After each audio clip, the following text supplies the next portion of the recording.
আজকের গল্প মেঘের মাঝে রহস্য পার্ট 4 এবার শুরু করা যাক। রিনা দরজার দিকে এগিয়ে যায়, হৃদস্পন্দন দ্রুত হয়ে যায়। দরজা খুলে সে দেখতে পায় একটি ছোট্ট গোপন কক্ষ, যেখানে একটি মোমবাতি জ্বলছে। কক্ষের মাঝখানে একটি পুরনো ডেস্ক এবং তার উপর একটি পুরনো জার্নাল রাখা আছে।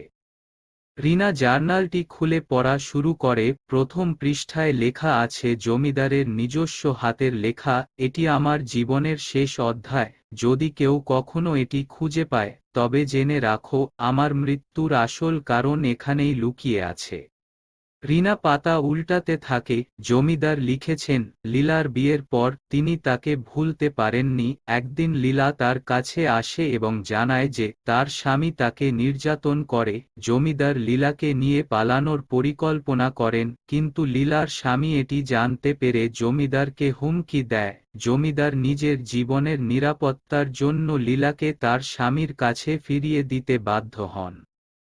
কয়েকদিন পর জমিদার জানতে পারেন লীলা আত্মহত্যা করেছে। জমিদার নিজের জীবনের প্রতি বিতৃষ্ণা বোধ করেন এবং মনের শান্তি খুঁজতে তিনি গভীর রাতে বাড়ি থেকে বের হয়ে যান। সেই রাতে একটি অজানা শক্তি তার পথ আটকায়। জমিদার লিখেছেন, আমি বুঝতে পারলাম এটি আমার অতীতের পাপের ফল। আমি লীলাকে রক্ষা করতে পারিনি, তাই আজ আমি নিজের জীবন হারাচ্ছি।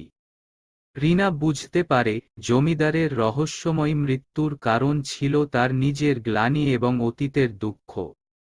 জার্নালটির শেষ পাতায় জমিদার লিখেছেন, যদি তুমি এই জার্নালটি পড়ে থাকো, তবে জানবে আমার আত্মা এখন মুক্ত। ঠিক সেই মুহূর্তে রিনা অনুভব করে কক্ষটি ঠান্ডা বাতাসে ভরে গেছে, আর সে দেখতে পায় জমিদারের আত্মা ধীরে ধীরে মেঘের মধ্যে মিশে যাচ্ছে। রিনা বুঝতে পারে সে জমিদারের আত্মাকে মুক্তি দিয়েছে। কক্ষ থেকে বের হয়ে রিনা আকাশের দিকে তাকিয়ে দেখে মেঘের মাঝে জমিদারের মুখটি একবারের জন্য হাসি দিয়ে অদৃশ্য হয়ে যায়। পরবর্তী অংশে রিনা মেঘের বাড়ির বাইরে ফিরে যাবে এবং তার অভিজ্ঞতা নিয়ে কি করবে তা জানতে অপেক্ষা করুন।